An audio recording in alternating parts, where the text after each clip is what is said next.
¿Qué tal, amigos? Una edición más de su programa Punto de Vista Global que se transmite desde Nueva York. Nuestro objetivo es llegar a cada uno de nuestra fiel audiencia con veracidad, objetividad, imparcialidad y profesionalismo como nos caracteriza.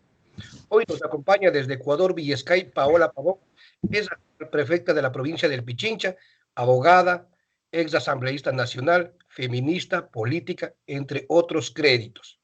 Con la prefecta estaremos analizando tres temas de coyuntura actual que vive la provincia del Pichincha, en este caso en particular. Primer tema, coronavirus en Pichincha, gestión del gobierno central y local. Cuando digo central, me refiero al gobierno de Lenín Moreno, y cuando digo local, estamos hablando de la provincia del Pichincha. Tercer tema, transición del aislamiento al distanciamiento social. Prefecta, gracias por aceptar nuestra invitación al programa Punto de Vista Global. Bienvenida. Orlando, muchísimas gracias. Muy contenta de estar en tu programa, muy contenta de poder dirigirme al mundo entero y sobre todo a nuestra comunidad migrante en Estados Unidos. Como siempre, nuestro cariño desde Quito, desde la mitad del mundo. Damos inicio. Desde su perspectiva, en la provincia del Pichincha se registran 1.420 casos. ¿Por qué considera usted que los casos son muchos menores que en la provincia del Guayas? Te comento, Orlando, voy a iniciar primero aclarando que el día de hoy, lastimosamente, el gobierno nacional no entregó cifras y esta es parte de la discusión constante que hemos tenido durante estos 45 días de emergencia sanitaria. El Ecuador necesita cifras oficiales. Los últimos datos que recibimos en Pichincha nos arrojan que Pichincha representa el 8.1% de casos a nivel nacional. Somos la tercera provincia con más casos. Nos supera, sin duda, Guayas, nos supera la provincia de Manabí.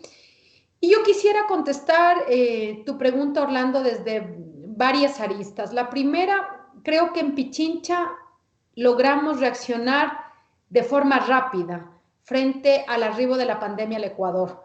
El primer caso tuvimos los últimos días del mes de febrero y Pichincha, con sus municipios y el gobierno provincial, de igual manera con las juntas parroquiales, iniciamos una campaña de información sobre lo que implicaba el virus desde el 2 de marzo. Fuimos la primera provincia y sobre todo con Quito, que mantuvimos una permanente coordinación, tomamos la decisión de entrar en aislamiento mucho antes de lo que entró el país en términos generales. Nosotros tomamos la decisión de ser la primera institución que nos acogimos al teletrabajo.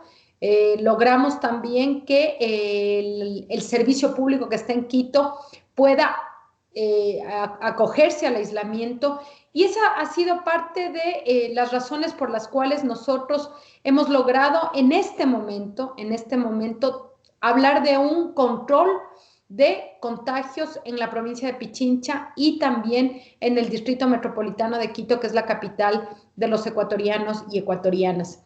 En segundo lugar, yo quiero decirte que aquí hemos hecho un gran esfuerzo, Orlando, por articular las autoridades de los gobiernos locales. Es importante para quienes nos siguen en la entrevista que comprendan que en el Ecuador tenemos 4 niveles de gobierno. Un pequeño que es el parroquial, luego el gobierno municipal, luego el gobierno provincial y el gobierno nacional. En el caso de Pichincha, hemos logrado articular con nuestros 8 alcaldes y con nuestros 53 presidentes de juntas parroquiales, sin importarnos tendencias políticas, orientaciones ideológicas, sino privilegiando 2 elementos: la salud y la vida de los pichinchanos, de los ciudadanos que están en estos 8 municipios que nosotros lideramos desde el gobierno provincial. Entonces, eso es el resultado del que hoy en día Pichincha, a pesar de que tiene millones de habitantes, afortunadamente tengo información que incluso en algunos cantones no tienen contagios o en otros tienen 1, 2 o 3 registrados. Eso es la coordinación con los alcaldes, con los dirigentes barriales, y no me resta más que felicitarles felicitarles porque veo yo que se está priorizando la vida de los seres humanos, lo que no sucede en otros lugares. Sí, mira, comentarte que las cifras del día de ayer, porque no tenemos cifras oficiales, las cifras del 4 de mayo nos arrojan, como te decía, 8,1% de contagios a nivel nacional. Tenemos 1.698 casos en Pichincha, de los cuales 1.586 están en el Distrito Metropolitano de Quito. Como tú bien señalas, existe un número muy reducido de contagios en el resto de cantones, en los 7 cantones restantes. Y esto da cuenta de un liderazgo de nuestros alcaldes. Yo quiero aquí reconocer el rol que han jugado todos nuestros alcaldes, nuestro alcalde de Quito, nuestro alcalde de Cayambe, de Mejía, de Rumiñahui, los cantones que pertenecen al noroccidente de Pichincha, Pedro Moncayo, han jugado un rol determinante. Y colocar sobre todo la vida y la salud por encima de cualquier tipo de interés es lo que cabe en este momento. Y además señalar algo, Orlando, hemos visto un gobierno nacional rebasado, un gobierno nacional que fue rebasado por la emergencia. Esos son los datos que en este momento nosotros tenemos. Somos el segundo país con más contagios por cada 100,000 habitantes. Somos el segundo país con más muertos por cada 1.000.000 de habitantes. Y somos además el primer país que anuncia que va a dejar la cuarentena. Entonces, hay sin duda una gran irresponsabilidad en el manejo nacional. Permíteme interrumpirle, también es uno de los pocos países en el mundo que después de tener una crisis sanitaria, eh, sin pensar para qué fue electo, parece que él lo único que reconoce es los compromisos económicos con las entidades financieras internacionales. Tú decías que no solamente entregan los datos de cuántos contagios o cuántos muertos hay, parece que no entrega absolutamente nada que no le conviene al gobierno en ese sentido. Orlando, mira, somos el único país que de forma vergonzosa prefirió pagar la deuda externa a invertir esos recursos en salud, en implementos para nuestros médicos que están en primera línea. El gobierno nacional en este momento mantiene deudas con los gobiernos autónomos descentralizados. Nos están debiendo nuestras cuotas de equidad, que son los presupuestos con los cuales los gobiernos locales funcionan. El día de hoy hemos tenido una manifestación, a pesar de las restricciones de movilidad y de mantener la cuarentena. Hemos visto estudiantes con sus mascarillas afuera de las universidades reclamando por el recorte de las universidades. Es decir, priorizaste pagar la deuda externa, pagar a los tenedores de bonos, que invertir en educación y salud, que es lo que están haciendo en este momento todos los países y todas las economías del mundo. Por más postura ideológica de privilegiar el mercado, se han dado cuenta que en este momento de crisis sanitaria lo que necesitamos son estados sólidos, estados con políticas públicas en salud, estados con políticas públicas pensando en la renta básica para lograr dar alimento a quienes no pueden por la grave situación económica que atraviesa el mundo y que sin duda, con mayor razón, después de 3 años de abandono, vive el Ecuador. Mi estimada prefecta, yo quiero plantearte una pregunta ahí. ¿Cuál es el aporte económico del gobierno de Lenín Moreno para enfrentar el COVID-19 en la provincia del Pichincha? Mira, nosotros estamos en este momento realizando varias tareas que de cara a la emergencia las hemos asumido a pesar de no tener competencias. Me refiero, por ejemplo, a la tarea del control efectivo del cerco epidemiológico, que lo estamos haciendo con los gobiernos municipales. Tenemos más de 70 funcionarios que están haciendo un acompañamiento a ese cerco epidemiológico. El día de mañana, Orlando, iniciamos una etapa muy interesante que la queremos poner a consideración de Pichincha y del país, que es una vigilancia comunitaria, porque necesitamos empoderar a la ciudadanía y tener un grado de corresponsabilidad también frente a la necesidad del aislamiento, a la necesidad de que quienes han dado positivo o han estado en contacto con alguien que ha dado positivo, que puedan mantener la cuarentena. Hemos desarrollado un protocolo para el manejo de cadáveres y de exequias. Creo que el mundo entero se horrorizó y se conmovió con imágenes de cadáveres en las afueras de los hogares, en las veredas. No podemos permitir en Pichincha una situación como esa. Estamos preparándonos para que lastimosamente quienes pierden la vida en esta lucha con el COVID tengan una despedida digna. Es parte de la tarea que tenemos como autoridades, prever lo que va a pasar, prever una posible crisis sanitaria en la provincia, prever una crisis funeraria y sobre todo en términos ya individuales como gobierno provincial, comentarte, Orlando, que hemos priorizado 3 temas. El primero, que tiene que ver con salud. Nosotros hemos en este momento adquirido ya, puedo decir, tengo ya en mi stock 13,000 pruebas rápidas que hemos puesto ya a consideración de la ciudadanía desde el 1 de mayo. Hemos empezado a realizar la toma de estas pruebas rápidas en nuestras unidades móviles de salud. Se están llevando a cabo en los laboratorios de nuestra institución Pichincha Humana, que es el brazo de salud del gobierno provincial. Hemos también logrado implementos para ciertas instituciones médicas. No te puedo hablar en términos generales, no es nuestra competencia. Sin embargo, frente al requerimiento de nuestros médicos, de nuestras enfermeras, de nuestros auxiliares de enfermería, hemos entregado mascarillas, hemos entregado trajes, estamos facilitando transporte para los médicos que están en este momento en los hospitales con toda la restricción de movilidad. Y también hemos diseñado una política de soberanía y seguridad alimentaria. Nosotros hemos ubicado a 7,500 familias que están en extrema pobreza en nuestro territorio. Perdón que interrumpa, de dónde generan esos ingresos? Mira, nosotros hemos hecho una reorganización de nuestro presupuesto. Nuestro presupuesto, como toda institución, estaba encaminado a ser ejecutado este año en nuestras competencias de obra, en nuestras competencias viales, en nuestras competencias productivas, en grandes proyectos de infraestructura en la provincia, y en este momento hemos reorientado esos recursos a estas 3 áreas que te digo: salud, alimento, y la tercera, que tiene que ver básicamente con los temas de fumigación, acompañamiento a las juntas parroquiales, con suministros también para que puedan realizar fumigación en sus parroquias rurales, en sus sitios donde ellos tienen injerencia y control.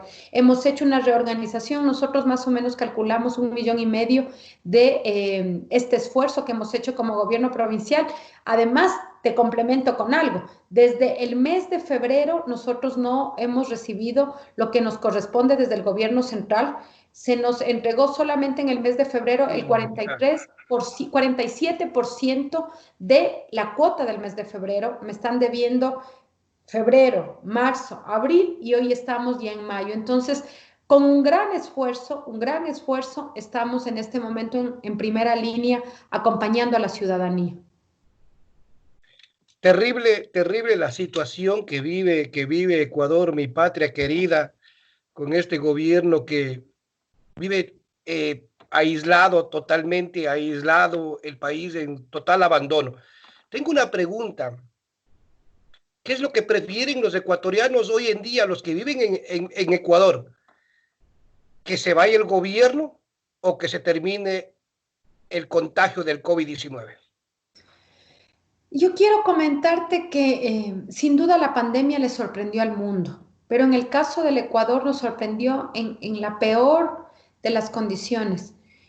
Esta pandemia le permite comprobar a la humanidad que un sistema neoliberal es un sistema que incapacita a los estados para poder enfrentar una emergencia sanitaria y una pandemia como la que estamos viviendo.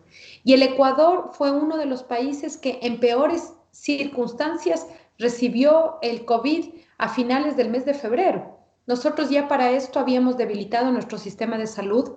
No teníamos un horizonte y un rumbo económico, 3 años de desaciertos económicos. Por lo tanto, tenemos una fuerte crisis económica, con una economía dolarizada, con una economía paralizada, con una economía que además privilegió el tema de la deuda por sobre los derechos elementales de los ecuatorianos. Así nos toma por sorpresa el COVID. Por lo tanto, tú vas a encontrar un sistema de salud absolutamente deteriorado. Por eso la crisis sanitaria en Guayaquil, con un personal médico que se había despedido, se habían cerrado los convenios con el gobierno de Cuba que nos prestaba asistencia en varios temas epidemiológicos.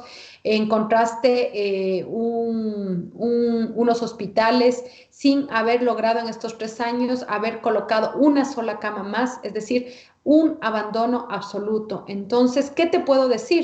Hay un rechazo generalizado al gobierno, no lo digo como Paola Pavón.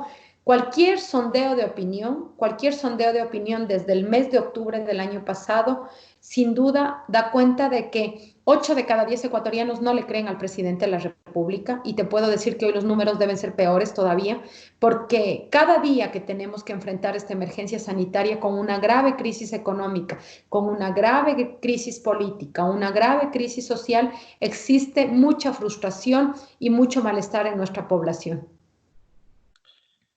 Qué triste, y nosotros que estamos acá nos sentimos impotentes porque de alguna manera no podemos o podíamos colaborar con nuestras remesas, pero hoy en día es imposible, imposible la situación. No me has contestado la pregunta que yo te planteé.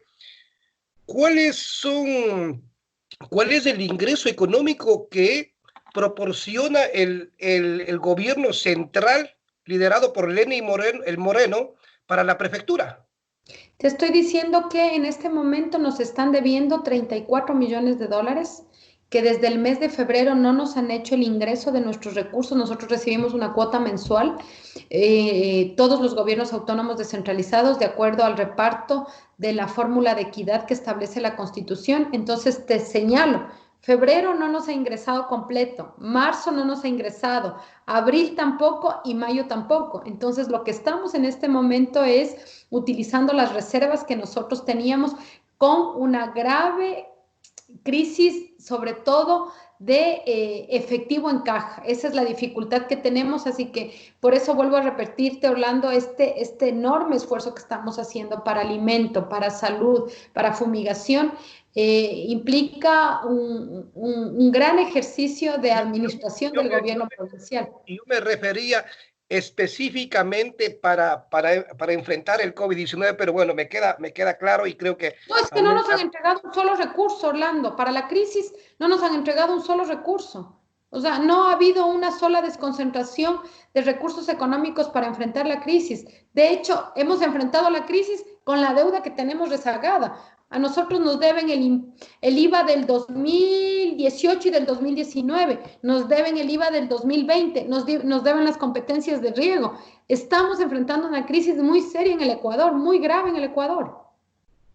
qué terrible, qué terrible. ¿Qué está haciendo la prefectura para dar información y alertar sobre los colores en el semáforo como lo conocen allá? A ver, primero comentarte que nosotros hemos sido muy críticos a la propuesta de semaforización que ha planteado el gobierno nacional, y te voy a explicar por qué, Orlando. Mira, no se puede pretender que el Ecuador tenga 221 realidades. Un país como el nuestro, en donde existe mucha interconexión entre sus cantones, entre sus 221 municipios, delegarles la responsabilidad de que sean los alcaldes los que tomen la decisión, nos parece por sobre demás irresponsable, absolutamente irresponsable. Y te voy a decir 3 principios que la Unión Europea está dando a sus estados. Primero, que exista solidaridad. Esto más o menos me suena al sálvese quien pueda en el Ecuador. Mientras la Unión Europea dice más solidaridad, nosotros decimos que cada municipio vea cómo se resuelve y en qué color tiene su semáforo. Entonces, sálvese quien pueda. Una de las recomendaciones que hace la Unión Europea es que exista coordinación entre los niveles de gobierno y las autoridades. Aquí les decimos, por un lado, el gobierno nacional lleva el Ministerio de Salud, y ustedes por otro lado pueden determinar en qué color están sus semáforos. Y tercero, evidencia científica. No existe evidencia científica, no tenemos cifras reales, no tenemos resultados de las pruebas rápidas, no tenemos resultados de los PCRs, no sabemos cuántas pruebas existen y están disponibles para el país. Es decir, ninguno de los 3 criterios que el gobierno en su propuesta está dejando de lado. Y te explico de la manera más coloquial, ¿cuál es la diferencia para nuestros coterráneos que nos miran desde el extranjero? ¿Cuál es la diferencia entre Quito y Sangolquí? Rumiñahui, un municipio, distrito metropolitano, otro municipio. En el triángulo de Rumiñahui nos encontramos todos. Nos encontramos los que vienen de Conocoto, los que vienen de la Merced, los que vienen de Alangasí y los que vienen de Sangolquí. ¿Cuál es la diferencia entre el límite entre Tabacundo y Cayambe? Un semáforo. ¿Cuál es el límite entre Cayambe y Otavalo? Un semáforo. ¿Cuál es la diferencia entre Yahuachi y Milagro? Una vereda. Entonces no puedes pretender que un semáforo, que un municipio esté en un semáforo y otro municipio en otro color cuando existe una interconexión tan fuerte. Por eso nosotros aquí en Pichincha, frente a la decisión del semáforo, hemos tomado dos resoluciones. La primera, lograr que los 8 municipios de Pichincha estén en el mismo color, porque indiscutiblemente todos se relacionan con Quito y todos tienen que ver con Quito. La actividad económica de Mejía y de Rumiñahui la realizan en Quito. Mucha gente de Pedro Moncayo y de Cayambe se moviliza a Quito. La conexión de las parroquias rurales del distrito metropolitano, Nanegal, Nanegalito, Gualea, Pacto, con los bancos y con Puerto Quito, innegable. Entonces, los 8 municipios en este momento han tomado la decisión de estar en el mismo color. ¿Con qué color arrancamos? Nosotros creemos que Pichincha no está lista para ir al aislamiento social, tenemos que seguir al distanciamiento social, tenemos que mantener la cuarentena y el aislamiento y todos los municipios se mantienen en semáforo en rojo. Esto es lo que hemos determinado. Y una cosa importante, la idea es en el espacio del COE provincial poder conocer en qué estado va cada cantón, cada municipio, de tal manera que la salida de la provincia sea colectiva, no sea una salida de un cantón, sino comprender esta interconexión y entender que la salida y el cambio de color la tiene que tener la provincia. Pero y ahí hay algunos cantones que tienen un grado muy inferior o casi no tienen contagios. También existe esa restricción de poder salir. Totalmente, porque te vuelvo a decir, por ejemplo, Pedro Moncayo tiene 2 casos, limita con el Distrito Metropolitano de Quito. La gente de calle, si tú señalas que en el municipio de Pedro Moncayo exista color amarillo o color verde, la gente ¿hacia dónde se va a movilizar? Se va a movilizar hacia Quito, que es el lugar donde trabaja, que es el lugar donde está su actividad económica. Vas a Quito, que está en rojo, te expones al contagio y regresas a tu cantón a contagiar en tu cantón. Entonces no puede haber una lógica compartimentada como el gobierno nos quiere plantear. Orlando, el mapa no es el territorio. Tener ya claridad sobre cómo opera el territorio y cómo son las interconexiones económicas, sociales entre cada uno de los cantones es fundamental y es lo que no está mirando el gobierno nacional. Así que en este momento los 8 cantones están en semáforo en rojo. Pero entonces, ¿cómo van a hacer ustedes y de dónde van a sacar los recursos para abastecer de comida, de mascarillas, de atención? Habrán gente que viven muy alejados de los cantones, en los campos probablemente, o mejor dicho, en los campos. Y si es que esas personas no tienen esa facilidad de un medio de transporte y de pronto se infectaron, ¿cómo están ayudando ustedes a esas personas? Gracias por la pregunta. Eso me permite comentarte de nuestro programa de la canasta solidaria en Pichincha. Nosotros hemos levantado, como te decía, una línea base de 7.500 familias en extrema pobreza, a las cuales les hemos entregado alimento. Nuestra proyección son 16.000 canastas solidarias que tienen que entregarse hasta mediados del mes de mayo para las personas que están en aislamiento, para las personas que son grupos de atención prioritaria. Nuestras canastas son canastas además que han sido adquiridas a quienes son parte de la economía popular y solidaria articulado al campo y al agro. Son nuestros pequeños productores los que nos han ofertado los productos. Perfectamente pude comprar esos alimentos en las grandes cadenas alimenticias. Nosotros hemos priorizado a nuestros pequeños agricultores. Estamos comprando a quienes realmente necesitan en este momento poder sacar sus productos, los productos que han cosechado. Y eso es un gran esfuerzo que lo estamos haciendo. Están entregando también alimento y en eso hay que ser justo.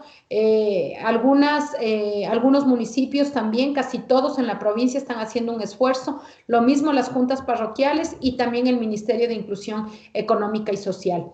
¿Qué creemos, Orlando? Orlando, no podemos quedarnos en semáforo en rojo todo el tiempo, pero sí tenemos que tener unas condiciones para evitar mayor número de contagios, porque Orlando, a mayor número de contagios, colapsa nuestro sistema sanitario. Si colapsa nuestro sistema sanitario, vamos a perder muchas vidas. Por lo tanto, en este momento lo que cabe es mantener el aislamiento y que el mes de mayo sea un mes donde nos podamos preparar. Nosotros hemos puesto a consideración de la ciudadanía algunos pasos que son necesarios para poder dejar la cuarentena. El primero es tener datos reales, información real. Por eso, empecinados en tener un control efectivo del cerco epidemiológico, por eso empecinados en poder realizar pruebas rápidas, porque eso nos permite tener acceso a mejores datos en la provincia. En segundo lugar, nosotros estamos planteando tener una línea base, como tú señalas, de quiénes son las personas que necesitan alimento y cómo podemos atenderles desde todos los sectores, es decir, la parroquia, el cantón, la provincia, el gobierno nacional. Tercero, necesitamos tener claridad sobre quiénes pueden hacer teletrabajo. Eso no está claro. ¿Quiénes pueden hacer teletrabajo y quiénes necesariamente tienen que ir a su lugar de trabajo para poder continuar con su actividad económica? Esa base no existe, hay que construirla. Hay que saber exactamente, mira, Quito tiene una particularidad. Aquí funciona todo el sector público. Todos los servidores públicos, por lo general, están concentrados en la ciudad de Quito. ¿Quiénes de esos servidores públicos pueden hacer teletrabajo? ¿Quiénes pueden asistir? Toda esa información es necesaria. Esto lo está recomendando la Organización Mundial de la Salud, lo está recomendando la Unión Europea y varios institutos que están investigando sobre cómo puede haber una salida exitosa, porque de nada nos sirve decir, se acaba la cuarentena, pasamos al distanciamiento social, hay más contagios y luego nos toca regresar, como le ha pasado a Alemania, como le ha pasado a España, como le está pasando a Brasil. Aflojaron los temas de la cuarentena, bajaron la guardia sobre el aislamiento social y tienes mayor número de casos. Cuando nosotros sabemos a ciencia cierta que nuestro sistema de salud no tiene las condiciones para enfrentar un número tan elevado de casos. Esto no lo digo desde lo que creo o lo que pienso.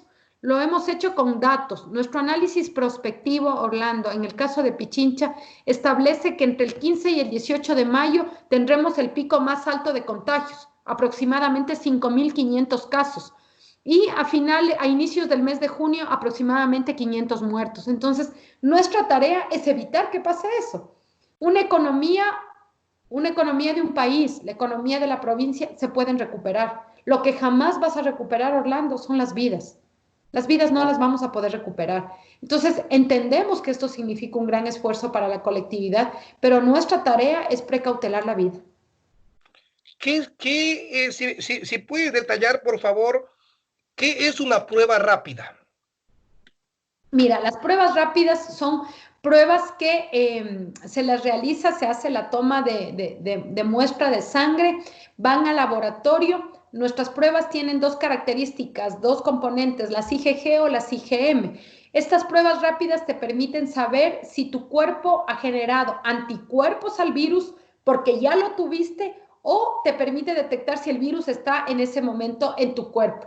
Entonces, estas pruebas rápidas son importantes porque nos permite que la gente que está en el cerco epidemiológico sepa a ciencia cierta que por obligación tiene que mantener la cuarentena y el aislamiento, porque de caso contrario, de no hacerlo, está poniendo en riesgo a su familia, está poniendo en riesgo a su comunidad y está aumentando exponencialmente el número de contagios.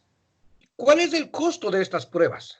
Mira, ese es todo un debate porque frente a la necesidad hay toda una especulación de precios. Un día acuerdas un precio, al día siguiente tienes otro. Te puedo decir que en nuestro caso nosotros hemos accedido a pruebas tanto chinas como inglesas que componen nuestras 13,000 pruebas y el costo oscila entre 7 y 10 dólares. Una prueba de PCR, que es más, una prueba que se la realiza en otra forma, que también son en este momento lo que se requiere, que son pruebas que te permiten tener a detalle un diagnóstico, están entre 80 y 120 dólares. Qué gran diferencia que hay que, por las informaciones que tenemos, el gobierno parece que estaba cobrando 140 y algo por los 120, 180, no sé exactamente la cifra, por esas pruebas. La coordinación con el alcalde de Quito, que él anunciaba hace días atrás que le llegaban 50.000 pruebas, ¿eso está coordinado con la prefectura o y eso ya es competencia de la alcaldía? Bueno, esos son recursos del municipio y son pruebas que el municipio está poniendo a consideración del Ministerio de Salud. Nosotros tenemos una diferencia, Orlando. Nosotros tenemos un brazo de salud que tiene laboratorios y por eso con nuestras unidades móviles, si tú nos sigues en las redes, podrás darte cuenta, la unidad móvil de salud llega a la casa, te toma la prueba, van a nuestros laboratorios, hacen todo el procedimiento y en 4 horas entregamos las pruebas. Nuestro compromiso ha sido que los resultados de esas pruebas, para que haya información concentrada, la pasamos al Ministerio de Salud. El alcalde Yunda ha hecho la compra y está poniendo a consideración del Ministerio de Salud. Entonces, digamos, el mecanismo es diferente, el resultado es positivo para la ciudadanía porque las pruebas del Ministerio de Salud, del alcalde Yunda, de la prefectura de Pichincha, todas abonan a tener mayor control del cerco epidemiológico y abonan sin duda a tener datos reales, ¿no? Y eso es excelente porque en todo caso, de todos los ángulos, se está beneficiando a la ciudadanía, a los habitantes de Quito, de Pichincha. Yo quiero plantearte otra pregunta para ir ya cerrando. Sé que estás extremadamente agotada, cansada por el arduo trabajo que vienen realizando. ¿Cómo están generando ustedes los recursos para poder pagar a los trabajadores de la prefectura, a las personas que les acompañan? ¿Hay voluntariados? ¿La gente se ha solidarizado en estos días? Mira, primero decirte que ha sido muy difícil porque la norma general es el aislamiento. Y nosotros hemos logrado un grupo humano que, sin importarle el riesgo que ellos corren, sin importar el riesgo que pueden representar para sus familias, han estado en primera línea. Nosotros calculamos, bueno, casi todo nuestro personal está en teletrabajo, pero tenemos aproximadamente 400 personas que están en territorio, que están en calle, que están en primera línea. Unos armando las canastas solidarias, otros entregando las canastas solidarias, otros entregando alimento a quienes son parte del cerco epidemiológico, otros al frente de las ferias comunitarias que también hemos planteado, que es un ejercicio muy lindo, manteniendo toda la inocuidad, estamos sustituyendo a los mercados tradicionales. Tenemos también nuestros médicos que en Pichincha Humana están ahora tomando las pruebas, es decir, tenemos un grupo humano que está en primera línea. A diferencia de los municipios, Orlando, los municipios te cobran impuestos, los municipios tienen la capacidad de cobrarte una tasa por un servicio que te dan, por el agua potable, por la recolección de desechos sólidos. Los gobiernos provinciales y las juntas parroquiales no tenemos ingresos propios.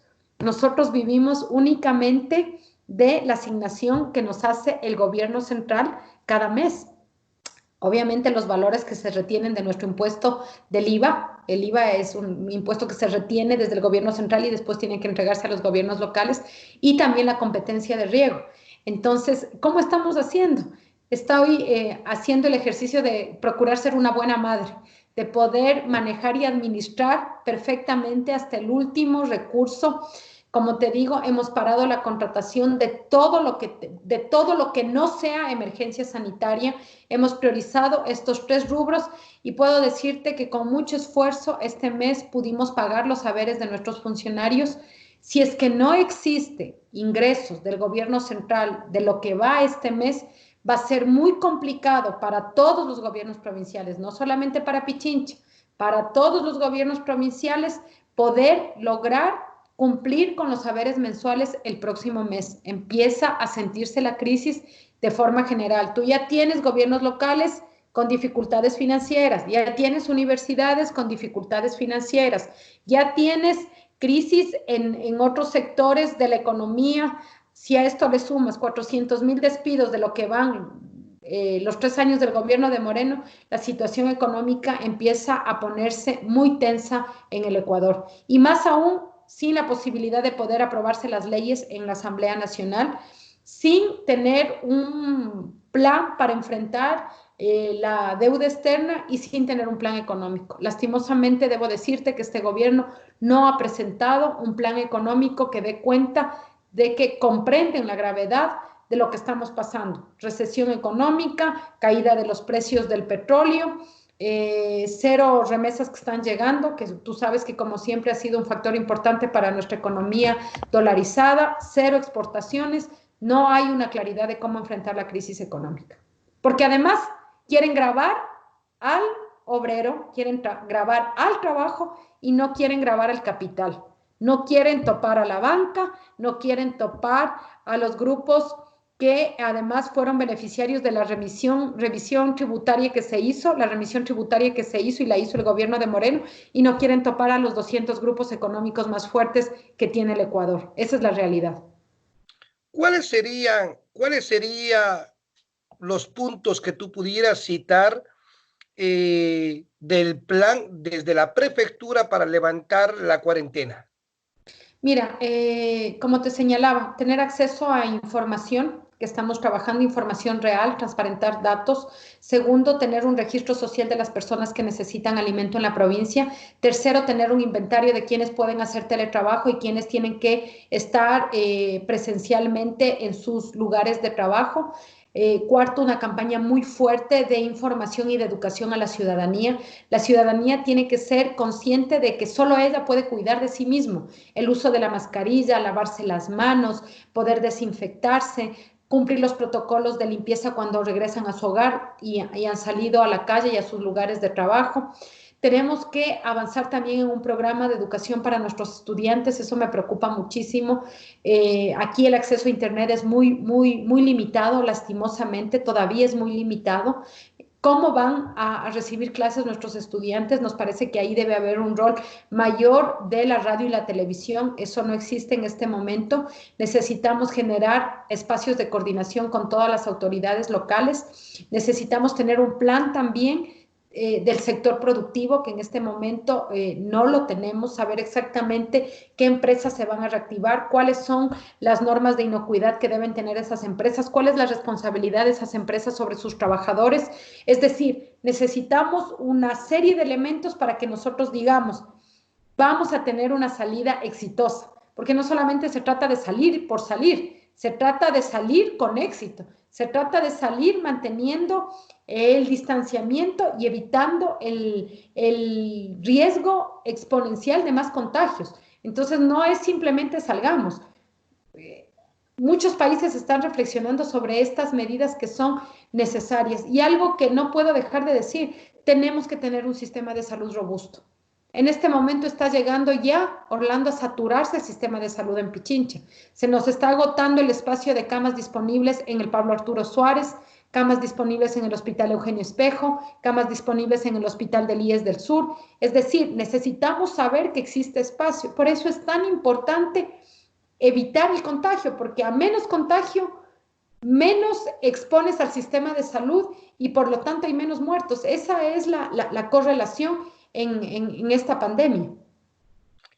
Estimada Paola, ¿cuál sería tu mensaje para la ciudadanía, para los habitantes de Pichincha y también para los que no viven dentro, fuera, que no están dentro de Ecuador? Mira, primero creo que debemos reflexionar sobre lo que ha significado la pandemia en nuestras vidas, en nuestros hogares, en nuestros estados, en nuestras economías. Este tiene que ser un análisis que nos permita priorizar lo esencial. Y en este momento lo esencial en nuestras vidas es la salud y es el alimento. Y creo que esa debe ser la consigna de todos los estados. En segundo lugar, una reflexión que ya te hice. Las economías familiares, las economías de la provincia, de la ciudad, del país se pueden recuperar. Lo que no vamos a poder recuperar es la vida humana. Entonces, pedirles que mantengamos este esfuerzo que ya lo venimos haciendo en el Ecuador y en el mundo. En el Ecuador llevamos 45 días de emergencia sanitaria. Si ya lo hicimos 45 días, no bajemos la guardia ahora. Cuidémonos, quedémonos en la casa. Hay un sector todavía que es privilegiado y puede quedarse en sus hogares. Esa gente tiene que evitar salir. tenemos que evitar más contagios para no tensar el sistema de salud tan débil que tenemos en este momento. Y en tercer lugar, decirles que no perdamos el ánimo, no perdamos la fuerza. Son momentos difíciles, duros, de mucha angustia, de mucha incertidumbre económica, de no saber qué va a pasar, del miedo de que cada vez nos enteramos de más enfermos, de más muertos, nos enteramos de que no avanzan digamos, las investigaciones para tener la vacuna. Estamos sumidos en esta preocupación. Yo les pido que tengamos mucha fuerza, mucho interés espiritual para poder enfrentar esta crisis y sobre todo con responsabilidad. Habemos autoridades que estamos trabajando y estamos haciendo nuestra parte, pero también necesitamos la corresponsabilidad de la ciudadanía para poder cuidarnos y querernos entre todos. Estimada prefecta, muchísimas gracias. Llegamos al final de nuestro programa Punto de Vista Global. No me resta más que agradecerte por la atención, por dar una luz de esperanza y seguirse manteniendo así como están hasta ahora en Pichincha. Te agradezco infinitamente por participar en nuestro programa. Gracias, Orlando, y un abrazo a toda nuestra comunidad migrante. Les queremos mucho, les llevamos en el alma y sabemos que ustedes también están acompañando con mucho dolor y mucha tristeza lo que pasa en el Ecuador. Un abrazo. Gracias. Como decía, llegamos al final de nuestro programa Punto de Vista Global. Mi nombre es Orlando Carrera. Un abrazo para todos. Nos vemos en una próxima edición.